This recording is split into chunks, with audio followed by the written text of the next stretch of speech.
I'll maybe throw over to Ayodeji, if you don't mind going next. I figure I might do girl, boy, for no other reason than I can. If you'd like to just throw a few comments based on your experience and research. Yes, thank you. So I was looking through the presentation that Susan was given, and she was talking a lot about the need to have sharing for communities. And I was also thinking of it from the perspective of building ecosystems. So one thing I've noticed by observing communities is that there's a lot more activity when you have different uses. So uses that accommodate parents, uses that accommodate people of different age groups. So in much of the way that we think of active transport, we should also be thinking of the different age groups and demographies as well. And then I was also considering some of the changes that we have had for open spaces. So looking onto the comments that Di Curry was making with regards to changes that have happened to our cities, and how can this lead to new changes going forward. So we've had CBDs change in terms of, we've had CBDs possibly change in terms of increased open spaces. So I'm thinking going forward, this can be a new trend that can really emphasize the need that the fact that we have to have more open spaces in suburbia, that we have to have people moving through these areas. So is there any way that we can perhaps look at shifting those land uses from the very hard to the more permeating uses as well? Thanks, Ayodeji. That's excellent. Somebody was putting in the comments, sorry, I've forgotten who it was, Anna, I think, talking about living in the suburbs, and that nobody's got a pavement in the suburb. Or some of the suburbs you live in, nobody have pavements to walk on. And sorry, there's one last comment that I forgot to add. Yes. I was thinking of this when we're comparing different urban systems, such as Copenhagen as well. I was thinking about, is a big factor. So we were mentioning inactivity as a risk factor. Is pace and the acceleration, the increased acceleration of uses that we've seen in different cities. This need to keep up with private and public transport with our day-to-day sedentary lifestyle. So the very fast-paced nature of modern society is so this connection that we have with building urban densities, is it really also largely linked to the pace of modern society? So there is a need to basically factor ways that maybe we slow down and the ways that we increase our pace, ways that we build in active transport that can keep up with the pace that we've built. Is the pace that we've built into our cities, is that even sustainable to begin with? These are some of the questions that, so in much the same way that we can predict in terms of smoking and in terms of active lifestyles, can we also predict it in terms of just the pace of cities? That's my last comment. Thanks, Ayodeji. That's really interesting. Our modern lives and how they've been disrupted by COVID. Maybe we had a chance to slow down, or maybe we didn't, I'm not sure. Maybe it depended on how many family members you had at home. Okay, I'll ask Anna to maybe throw some extra comments in as well. Thanks. I want to start by being a bit of a devil's advocate and saying, I don't think COVID's going to change our way of life, our plannings, our home very much at all.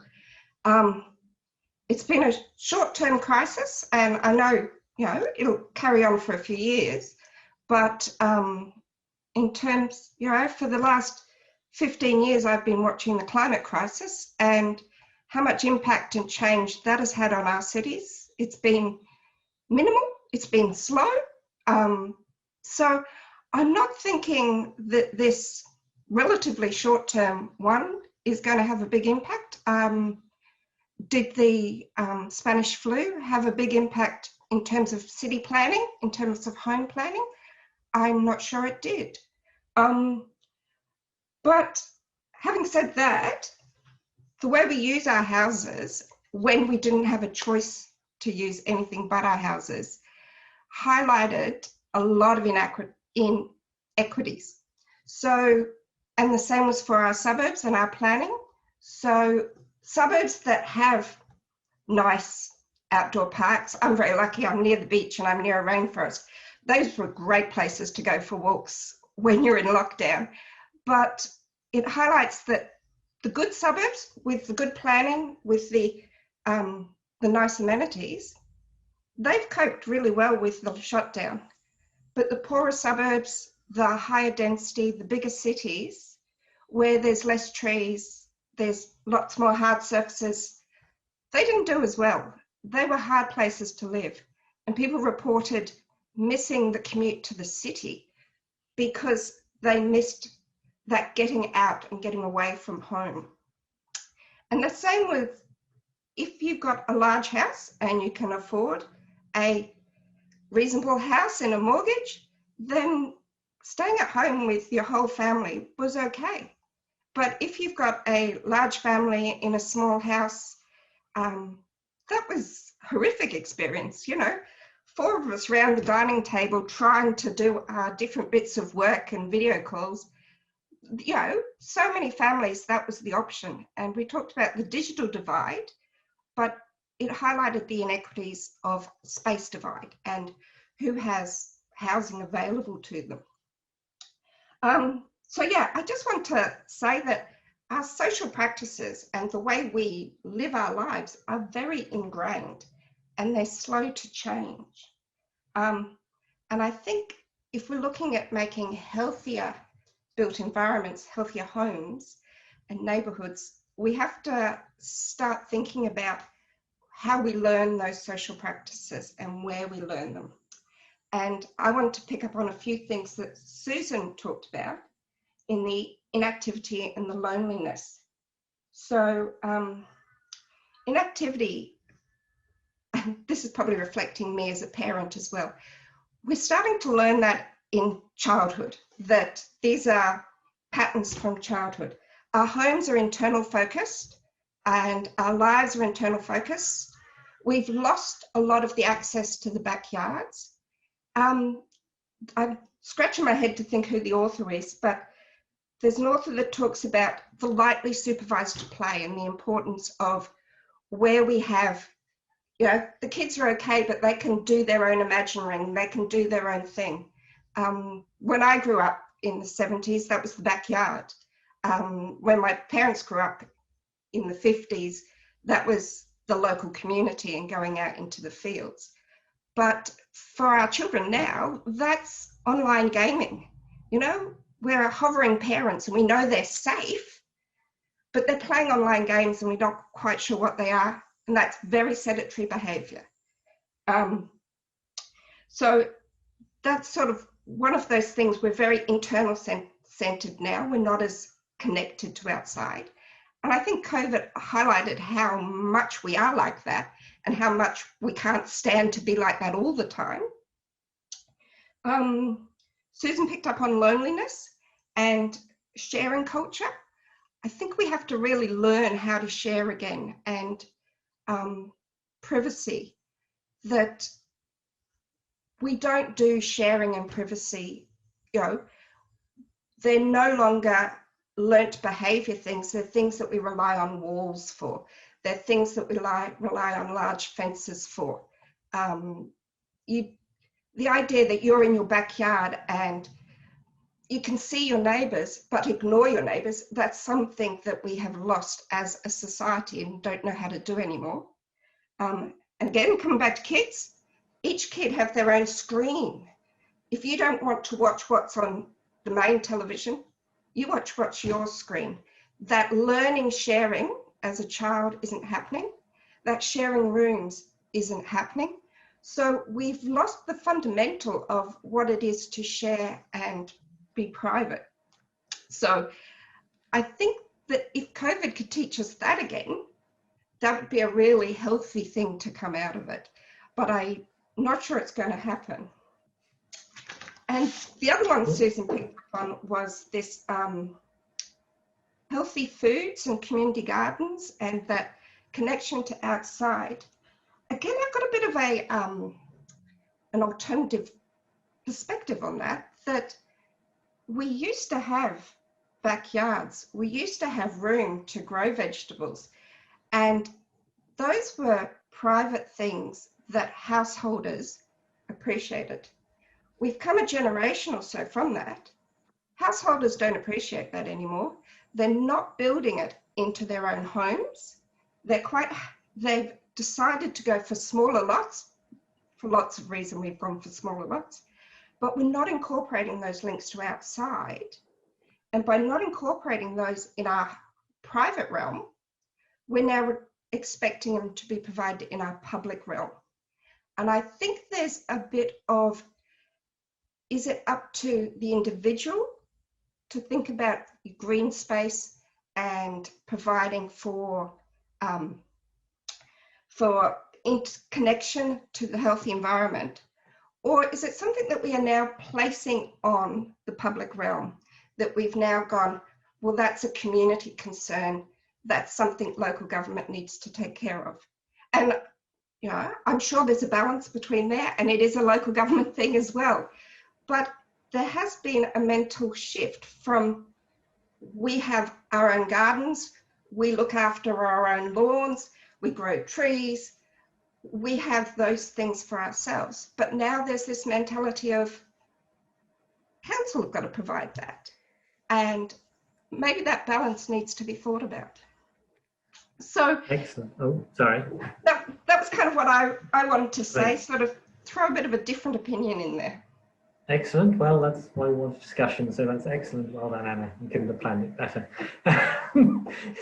Thanks very much. I'll hand over to Abraham and then have him a few minutes to give his thoughts from his perspective, and then we'll open up some questions. All right. Can you hear me well? Is it all good?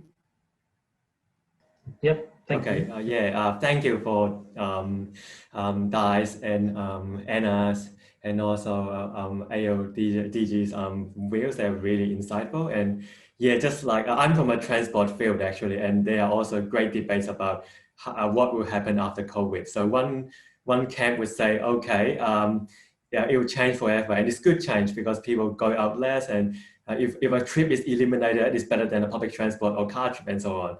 But another camp would say, okay, it will go back to normal, just like what Anna has said, like after Spanish flu, cities just go back normal. People will go back to crowded trains and just like back to before. So for myself, I think I am like, maybe it's too early to tell. Like we don't know what really will be later at the end. But I think one thing for sure is like I think cities will be more flexible.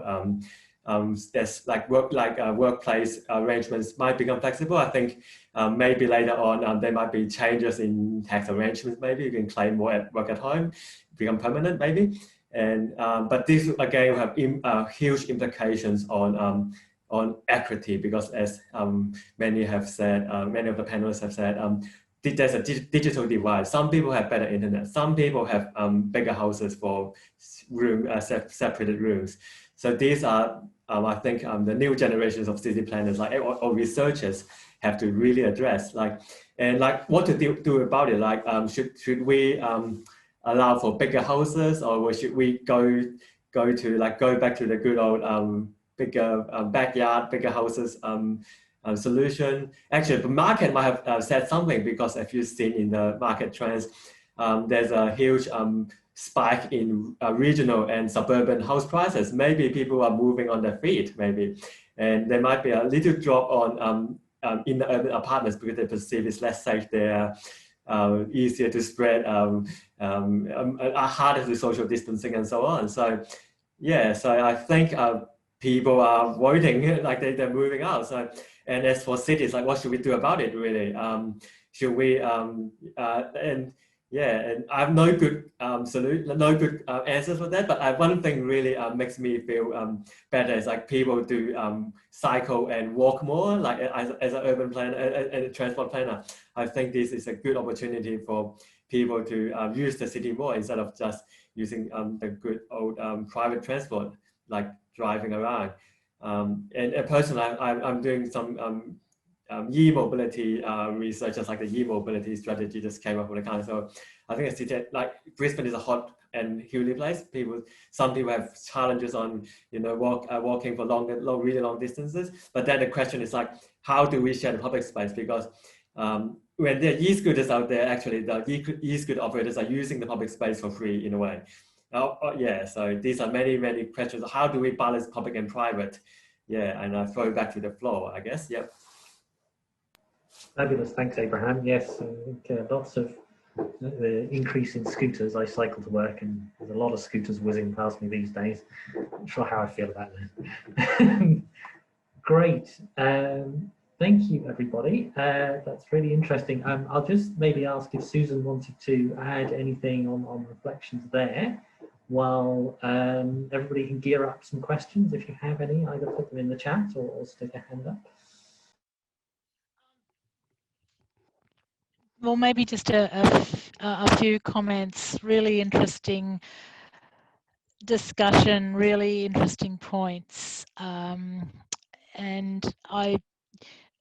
just a couple of thoughts, because I've had a big opportunity already to speak. I think Anna's point about social practices, I think social and cultural factors here are enormously important.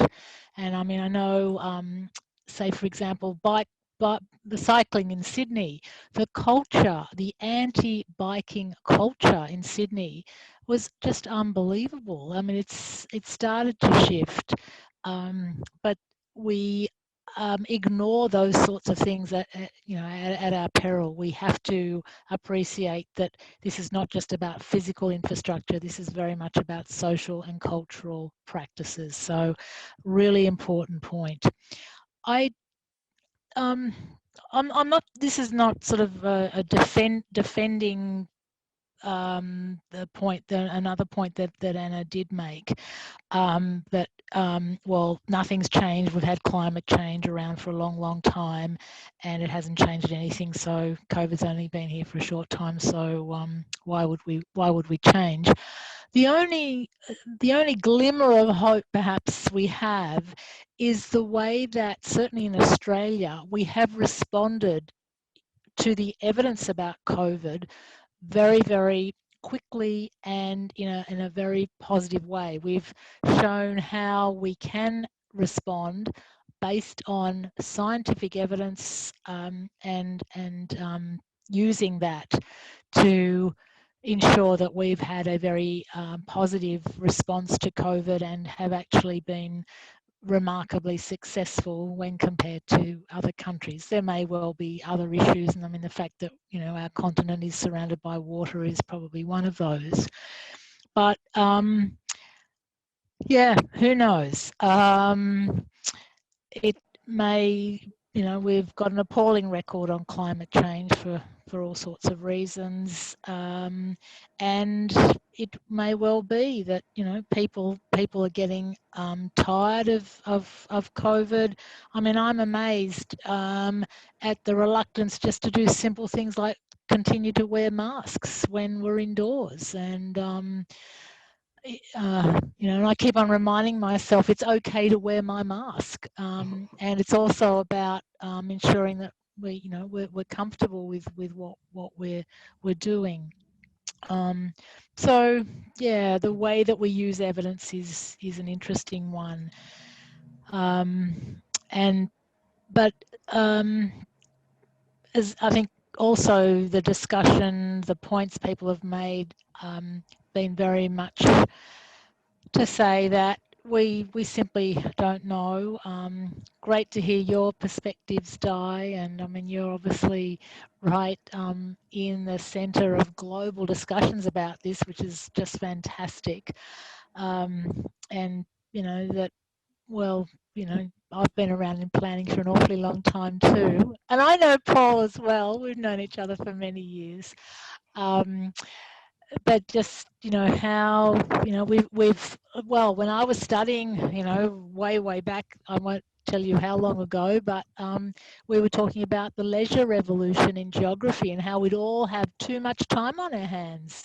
Where did that go? I mean, that was, you know, that was something that was very much mooted as a trend that was going to happen, and with computing, and, you know, but well, that didn't happen. Maybe that will start to happen. We haven't actually talked about the loss of work and how, you know, how that might impact on all sorts of aspects to do with our lives. And I mean, the increasing use of robots and IT in many tasks, how that might well change the whole nature of many employment opportunities. And look, if I can I'll just make one other comment, and this came from one of you talking about slowing down. There is a fantastic book around, I put it in the chat, Slow Cities by Paul Tranter and Rodney Tolley, really bringing together a whole host of their work over many years. Really worth having a look at that book. I've got it on my shelf over there, so I'll go and get it, and I'll show it to you when I come back. But anyway, just a few thoughts there. Thank you. Thanks, Susan. That's great. I'll throw it open to questions, but the main point of this really is to give you guys an opportunity to ask. If you want to direct your question to anyone in particular, please do. Or if you just want sort of everybody to have a quick comment, that's fine as well. I'll ask my people in the background, Sylvia and Mimi, if there's any questions on the chat as well. Would anyone like to kick us off, or I'll ask which question from the chat? Stunned silence. Oh, Paul, thank you.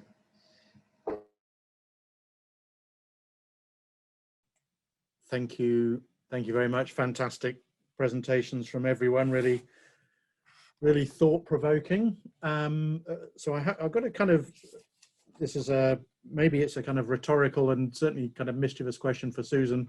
Whenever I see those lists of you know, the changing causes of death or mortality, I often wonder, you know, if you could wave your magic wand, like, given that we're all going to die of something, what would be your rank order of these are good things to die of? You know, is it good to die of coronary heart disease because you're likely to go quickly, I mean, with a bit of pain, or, you know, long degenerative illnesses that might last over 15 years? I say it's a kind of maybe one that doesn't actually require an answer, but just a bit of thought.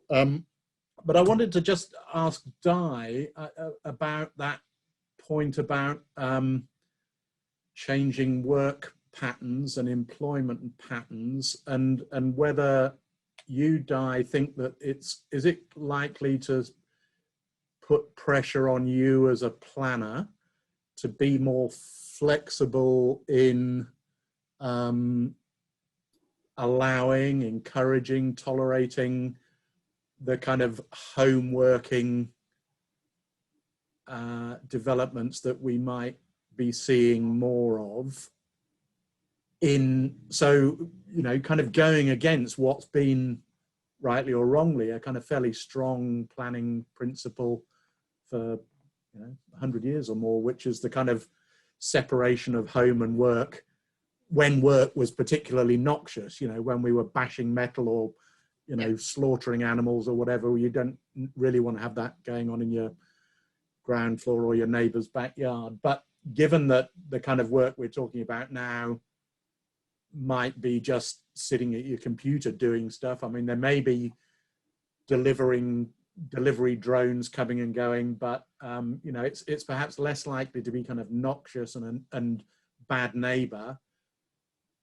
Are you anticipating seeing people saying, well, actually, we'd like to do this formally and officially and tolerate more kind of mixed uses within residential neighborhoods, and maybe even, you know, changing, would it be a concern to a planner if developers started, you know, rebadging space in homes, instead of calling it a media room, they call it a home office, because they'll sell more units if they it's the same space, you know. Or you might say, well, actually the garage, you know, I mean, I've, you know, got a big garage in my house and never had a car anywhere near it, and never will do, because it's full of crap, you know. And but occasionally I kind of have to go and work in there and sleep in it. So it's you know, are those things going to land on your desk and cause you grief?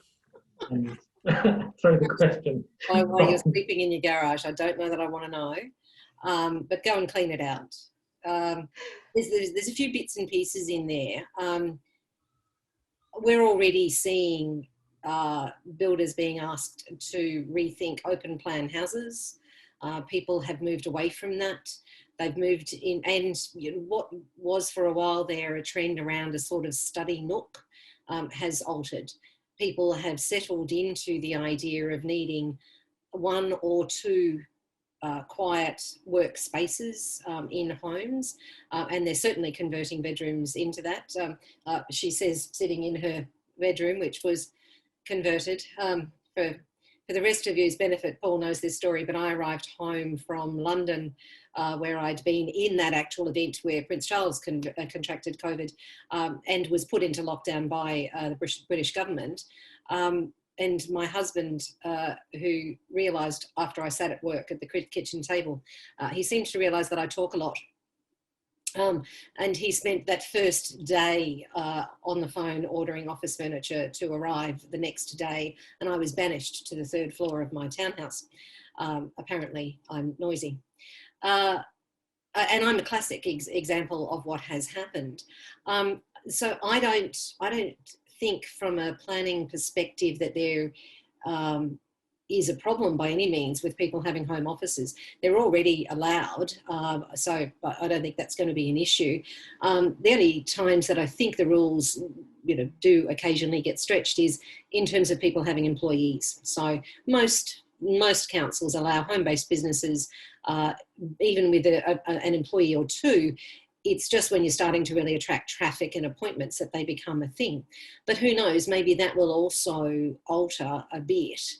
I'd be a little less keen, I've got to say, on people using garages, because one of the things that irritates communities the most, I've learnt, is people parking on the street because they are not parking in their garages, whether that's in a unit or a housing situation.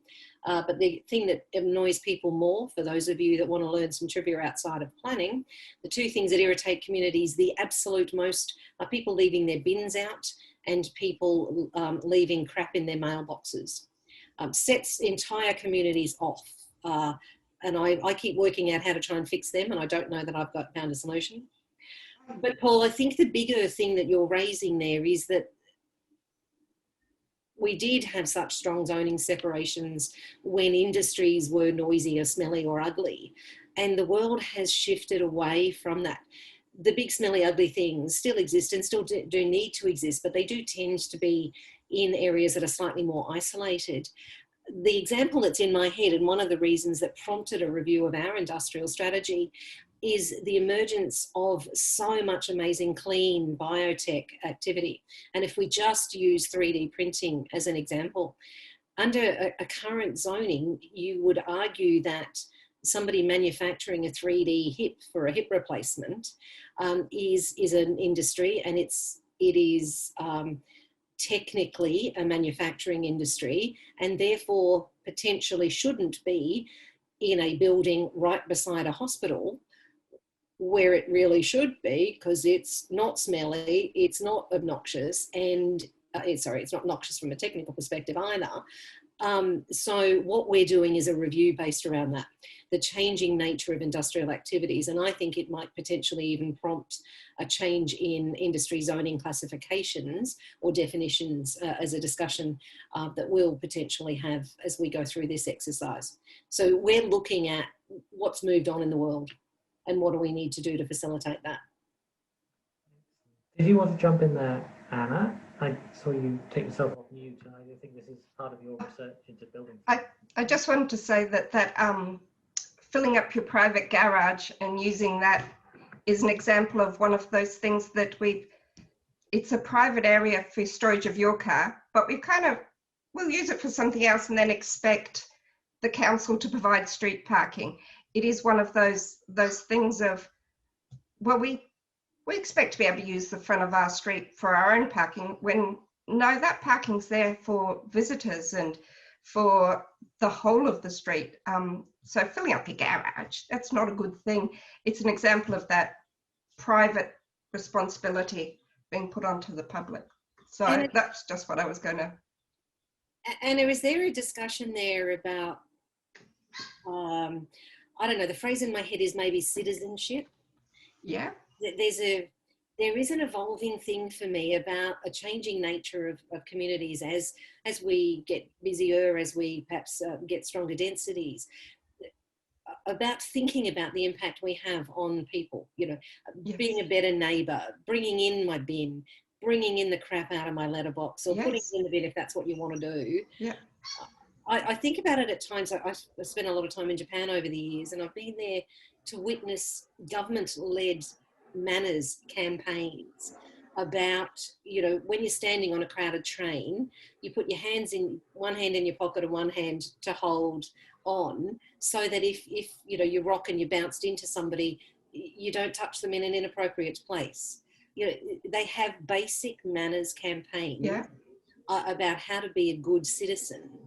And I think maybe there's a discussion that is missing in society these days about thinking about being a good citizen, thinking about the fact that if you park your car on the street, and I don't actually have a problem with people doing that, but make sure you don't park it halfway across somebody's driveway or half on the street and half over a footpath, which then means the poor frail person that's walking, or the mum or dad with a pram has a problem. You know, it's thinking about our impact on other humans. And I think that is an element of sharing, and that line of what is private and what is public, and everything we do in private has an impact in public, and we need to be made more aware of the impact we're having on others and on the planet by our private actions do have that impact. And I think that's an area where we really need to make changes. Susan talked about sharing culture and that sharing public spaces.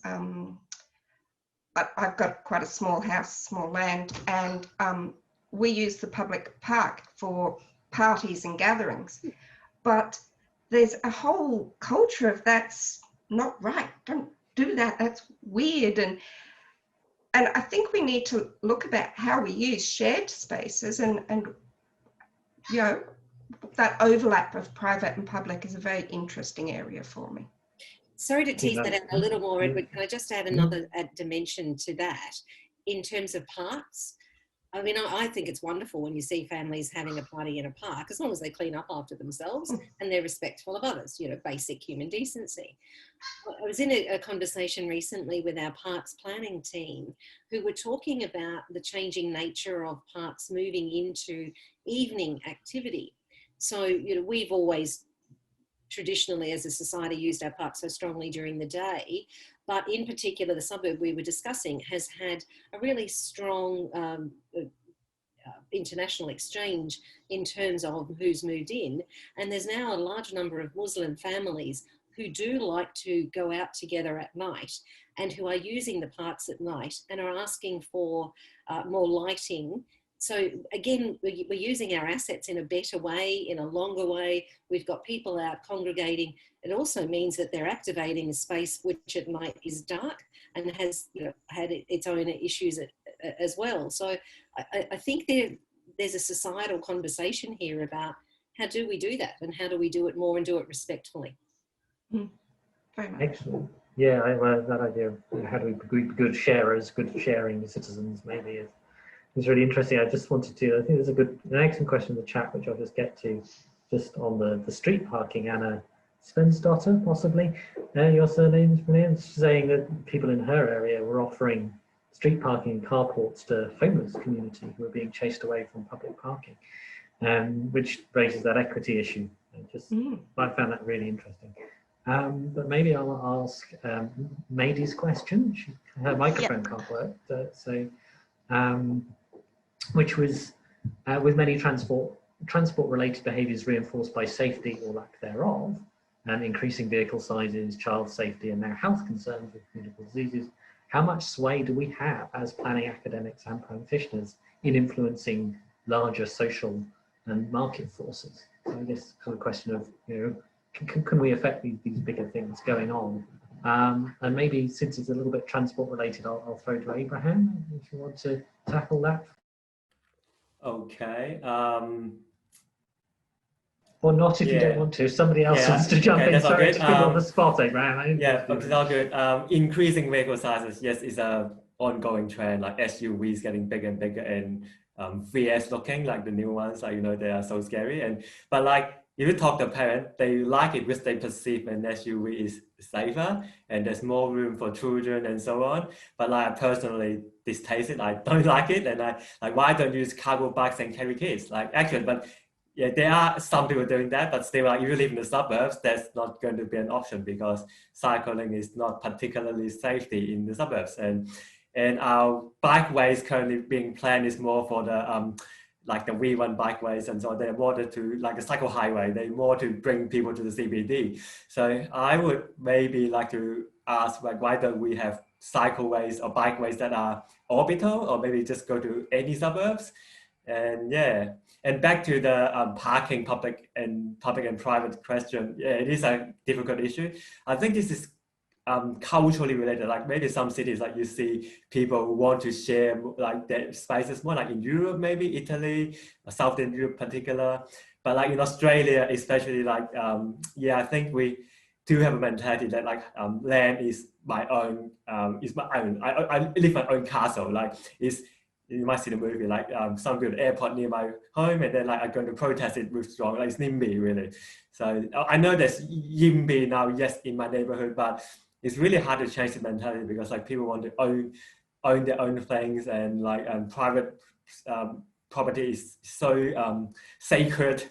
So yeah, that's what I want to say. Thanks, Abraham. Anybody else wanted to? There was a question from the chat earlier on from Jenny to the panelists.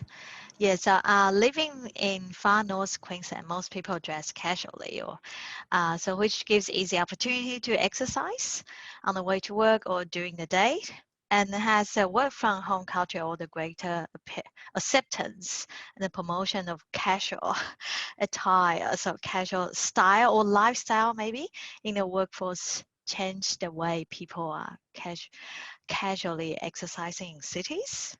So I guess it's more like how that probably the pandemic change our work from home culture, and going toward a CBD. And I think in one of Susan's PowerPoint also say like CBDs will change.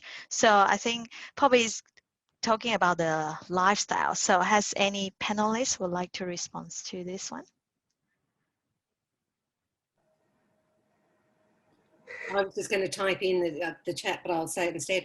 I absolutely cheered when I read an article saying that they thought it was the end of women wearing high heels as a mandatory workplace expectation, because it was an enormous shock after 4 months to put heels back on and contemplate walking into the office.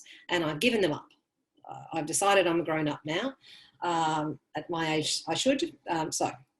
No, I'm talking, high heels, and I don't begrudge anybody else that wants to wear them. Paul, you're certainly welcome to continue to. We've certainly seen, I was tracking last year the changes in people's purchases, because you can get this data now worldwide. The absolute change in production and sale of shirts and tops, and absolutely not business pants and skirts, because they just weren't needed. we're seeing from a city perspective, when people are back in the city, they're still enjoying being in the city and doing everything that they did. I was part of a conversation yesterday about how do we attract younger people back into the city, younger workers, on a Friday. There is a perception by one of the industry groups that younger people don't want to work in the city on a Friday, which I haven't seen, but that's because my team I have 6 different teams of people and they rotate through the office so that we're meeting social distancing criteria, but also getting to see everybody. So I'm not sure that I've seen that change from an office perspective. I gave up high heels a long time ago, Di, and I just would also think that a lot of osteos and chiropractors will be very disappointed that people have stopped wearing high heels, because they're a great way to wreck your back and your hips and all sorts of things. But that's me being very boring and old school talking. Can I just very quickly, I just want to pick up Paul's, what did you say? Frivolous point. Well, it wasn't exactly frivolous. But no, I think, look, it's an important point. But I often, the people have said to me too, oh, look, you know, why are you talking about people living even longer lives? Well, I'm not actually talking about increasing the life expectancy. What I think we all aspire to is to live a long, healthy life and actually not get old. And I actually have a lot to do with old people, as I have a 94-year-old mother who is in pretty good health, but physically not fantastic. And interesting, her sister, who's even a little bit older than her, nearly 96, lives in Brisbane and was an avid gardener. And she's actually done physically better than my mum, even though they're quite physically in structure and whatever similar. So anyway, a little interesting, I guess, anecdote about physical activity. But it is also very important that many of the chronic diseases of which we do eventually die of, they are long-term diseases, dementia, diabetes in particular, heart disease too, and then, you know, some cancers and so on. And those diseases cost a lot socially and, of course, economically. So they really reduce our quality of life. So we'd all like to, live that long, healthy life and go to bed one night when we're very old and go to sleep and then not wake up. Wouldn't that be, that'd be the best way to eventually die. But anyway, I just want to say that. Thanks, Susan. I was going to skip over the question of how you'd like to die, but excellent for taking it on. This is really, there's all sorts of interesting things in the chat. Something that struck me was that link between sort of clothing and commuting. So I had the odd thing during COVID was I stopped exercising because my main exercise is my commute, because I choose to cycle to work. And I'm very conscious I'm lucky that I have a shower at the end, and I'm a man, so I don't have to do my hair, and I can chuck a shirt on and I don't have to do my makeup. And there's still that huge divide between, you know, cycling for some people and cycling for other people, you know, having a commute that you can do that. Excellent. Are there any other questions? Yeah. So just interesting follow up. Sorry, would you like to have a go first, Sylvia? I was just going to ask a question that is related to what Ed was doing, was talking about, because I was going to type on the chat as well. Because I'm always curious about, and I think Susan showed some images of Germany where cycling is just the way to go. I'm always curious about this relationship between the need to use a helmet and how much people cycle, because there is evidence that shows that there's less life-threatening accidents that are related to places where people use helmets just because people cycle less. So the helmets end up being a reason why it's not as easy to just jump on a bike and go somewhere. On the other hand, of course, like to be able to give up on helmets or to allow people not to use them, we need like a cycle space that is really safe. Now, what is our role, and considering our context that is very different from Europe and very car dependent in most places as it is right now, what could we be doing different? Is there something that could easily be, you know, I don't know if I read this this evidence in the book, like in the Walkable Cities book, the Jeff Speck book, and there is a clear relationship between more people cycling makes it safer, because if you have more people cycling, then cycling is more respected, and to have more people cycling, you need less helmets, and so there's all that relationship. So how do you see that? Is there something that we could be doing different? Anybody like to take that? I might I'll answer just that jump. one. Okay, sorry. I'll just jump. Can I just jump in Yeah. quickly? I won't. I'm not the transport planner, so you can you can do that. But it was just very. There was one survey or some piece of research that a colleague did a few years back, and one of the biggest inhibitors to taking up cycling was helmet hair. So you put your helmet on and you squish your hair. I mean, it was serious. I mean, I get hat hair because I always wear a hat when I go out walking. So I have actually been on Zooms in hats now. So not only not wearing high heels, but wearing hats. But anyway, but helmet hair was a big issue. The whole helmet thing is complex, but I think a lot of it, from what I've read, and I'll be interested to hear from Abraham in a sec, is very much about the provision of infrastructure, separated infrastructure for cycleways, for walkers, and for cars. And as you say, the more people who are out doing those active transport things, then the safer it will be. But the physical separation, I think, is really important. And then, you know, that just raises a whole heap of questions about the difficulties we have around sharing on shared paths. And as a regular walker, I've nearly, thank heavens, not been, but nearly been swiped by some very aggressive cyclists who've sworn their heads off at me, as you know, I mean, but which is outrageous. And the thought of my 94-year-old mother actually being out, you know, well, she couldn't, even pushing her in a wheelchair. And, you know, those sorts of things have to be respected. So there's a lot of issues, but it's a great point that you've raised. Oh, yeah, thank you. Abraham, did you want to? Yeah, it's a constant debate about yes helmet or no helmets. Australia and New Zealand are probably the only countries that have mandatory helmet laws. It all started, the medical lobby that, because they say, okay, we got children dying from head injuries, that's why we need it. And yes, the research do show once we have this law, cycling rates plummeted. So that there seems to be like a correlation. And you look at Europe, you look at Asian countries, like they don't have helmet laws and cycling rates seems to be better. So like I would say, I personally would not want to, I would like to see like a voluntary helmet wearing, because like if you feel it's not safe, then you wear it. It's better than like forcing everyone to wear it. But this law, I don't think there's an appetite for like federal government, state governments to change it. Like previously a political party tried to do it, but they don't. I think the thing is here, like they put the onus of safety to the cyclists. Like it's like, if you don't wear a helmet, you get injured, it's your fault. I think it's this mentality. That's why politicians are not really wanting to change the law, which is sad.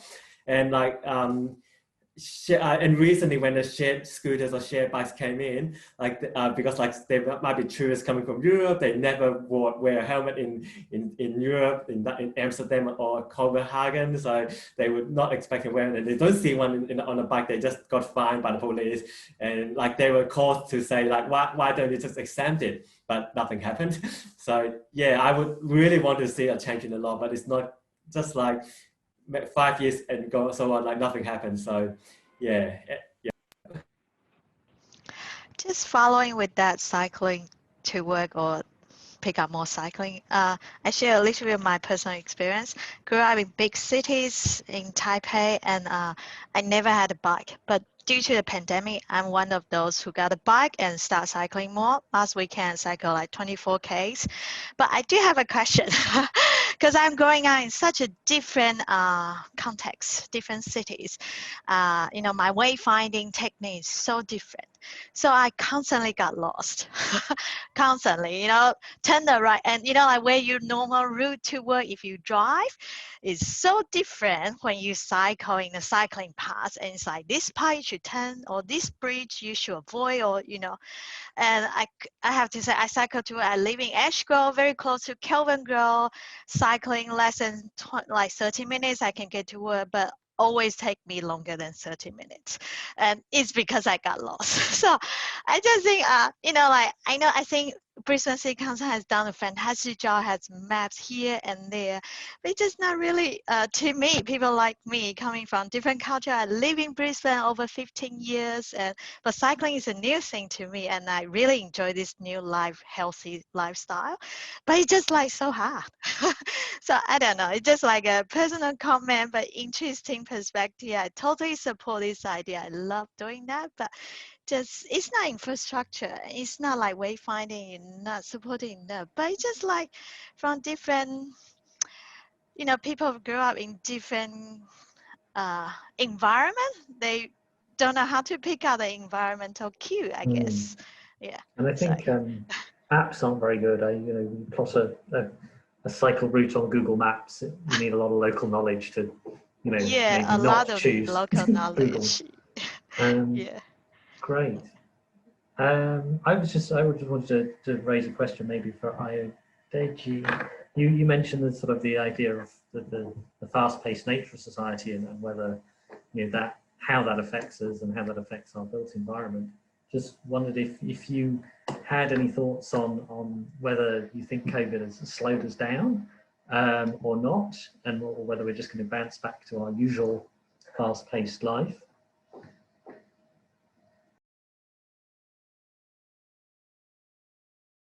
No, it's possibly not there.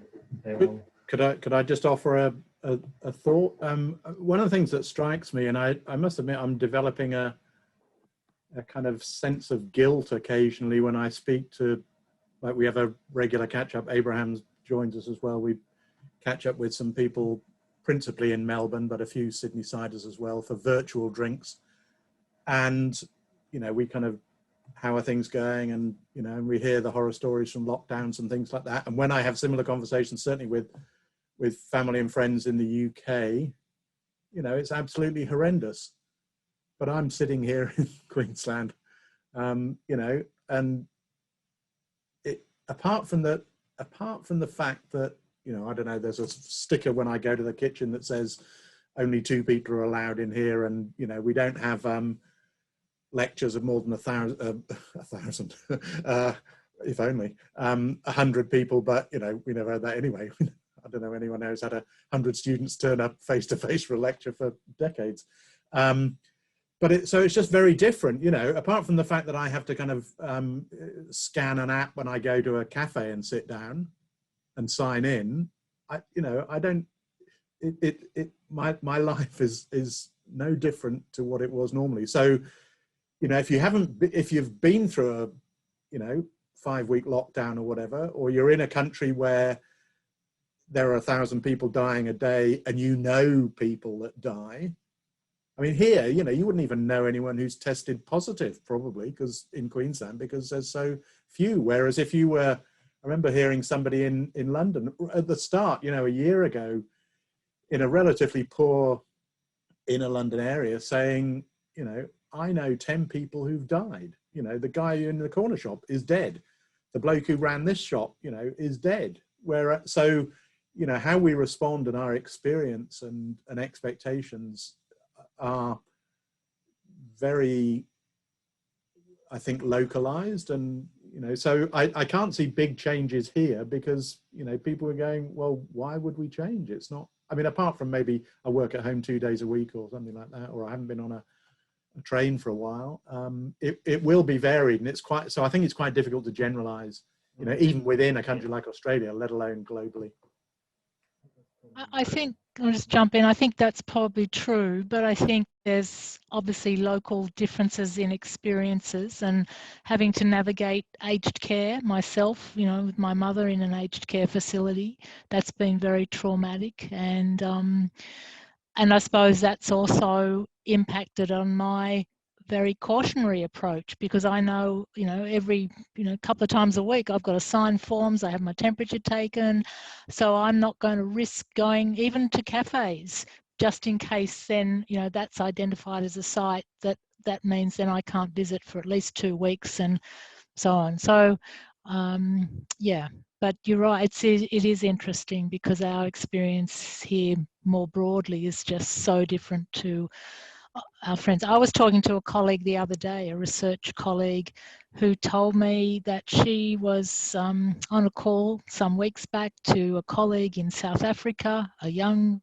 I don't know, researcher maybe in her 40s, who just got COVID 3 weeks ago and is no longer with us. So just incredible. Yeah, so. We're very, very lucky, and that, you know, here we haven't had much impact, and I wonder if there'll be studies about how long you need to suffer something before it makes a big lifelong change. And I know after the earthquakes in New Zealand, that when they happened repeatedly, then that started making a change. But I've just noticed how quickly here we went back to like it never happened.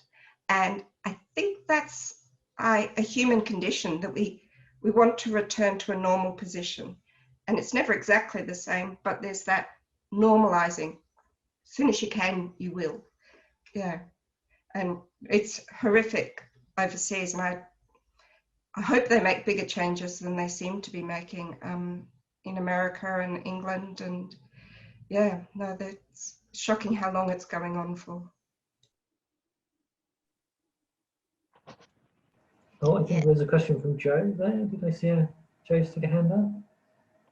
Yeah, I was just wondering how it's worked out, who has the responsibility between local, state and federal governments on planning to start bringing back, say, international students, or all the people who are stuck overseas who want to come back. You know, there's very limited space for quarantine, so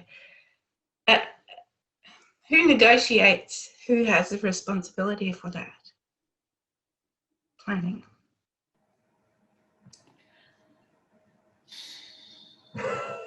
I don't know how to answer that one. There's multiple components to that.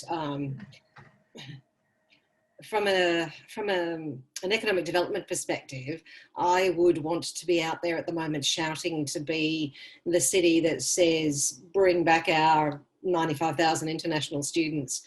We've handled this well, you know, let's be the first.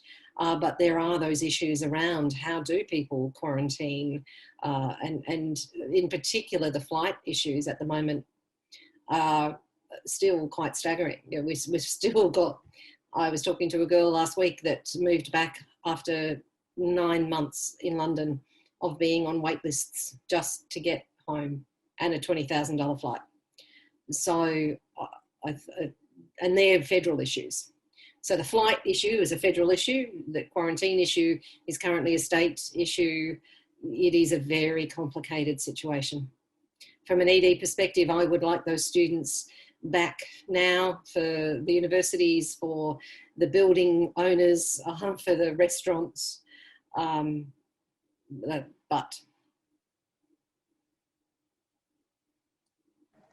sorry, Thank you. No. Clearly, it's yes. Everybody's having a bit of an argument about it all, which for understandable reasons as well. Everybody's got a fair point on all of those. Great. Any more? We've got about 7 minutes left. I'll probably maybe one more question, and then we'll wrap up. If anybody's got one, or if there's one from the chat, I've lost track of the chat, so I'll ask my keeping background here. I don't think there are any questions, but I just wanted to say that if the participants are not especially the ones that have their cameras off and they're not saying. There's quite a lot going on the chat, and Susan and Paul and Abraham have been sharing links and things that are quite interesting. So just make sure that you have a look before we all go. And we'll save the chat and we can always send it to people who don't have it. Well, maybe in that case, I'll just ask each of our panelists, maybe in reverse order to what I did, to just, 1 minute of summing up everything and solving all of our problems, if that would be great. Thank you. Final thoughts that they have. So Abraham, I think I finished with you, so I'll start. All right. Thank you for the opportunity to inviting me to be to listen and also share some of my thoughts about what's going on with COVID. And I know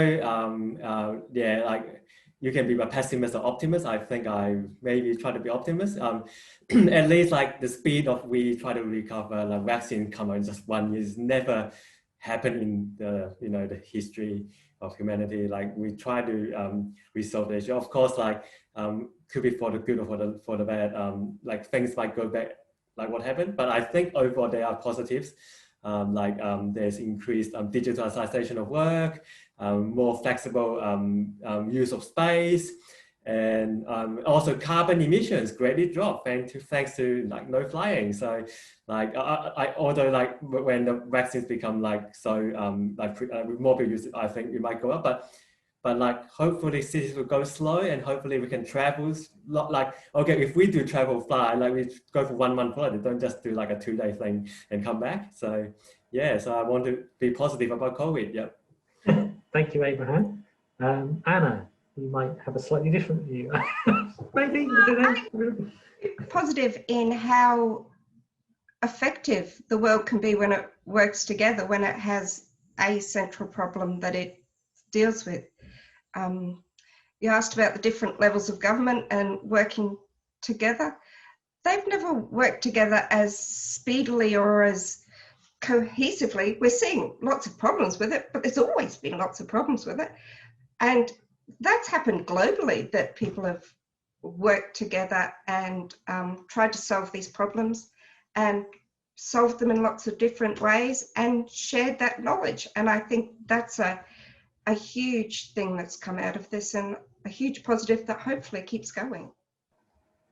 Excellent. Thank you, Anna. That's great. Deji, did you want to have a minute of reflection?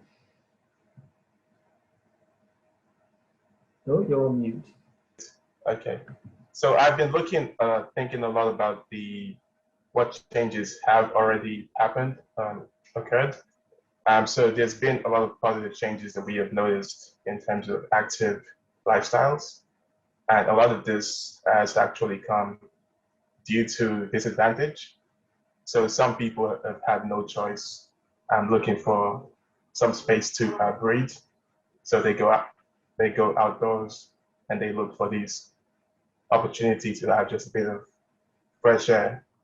So this change is very unlikely to be sustained if we don't take active measures to reinforce those changes. But it does represent an opportunity if we see it that way. So if we implement more infrastructure and that can facilitate those behaviors, then it could actually be a very lasting change, and it can be very positive. So it would tie back to the comments that Susan was making about how active this risk factor is that is caused by inactivity. So basically, we have some momentum right now, and let's sustain that momentum and not let it slip. That's my last comment. Thanks, Ida. That's a great point. Di, any final thoughts? Final thoughts were just more than anything a thank you for an engaging and fun and interesting discussion. I think for me, the biggest thing we need to do is think about how we use this time, how we don't just allow it to be and see what happens, but to harness the disruption in the areas that we think are needed. And probably more than anything else, to think about how we help the rest of the world. I'm in nightly conversations where a lot of people are dying, and it is an immensely difficult thing. And an immensely difficult thing in terms of how we'll move forward as a society. I think I got told this week that 14 of the ministers in what I would call Southern Africa, not South Africa as a country on its own, have passed away in the last 3 months. So even just, you know, from a governance perspective of how you move forward, they're staggering losses. And I think this will fundamentally change the world. I think it's changing the economy of the world. And I think it's also changing in terms of people's understandings of future pandemics. It's not just this one. So I think we all have to think about how we step up and step into this space and provide a leadership aspect. I don't need another night meeting, but I do them because I think it's important.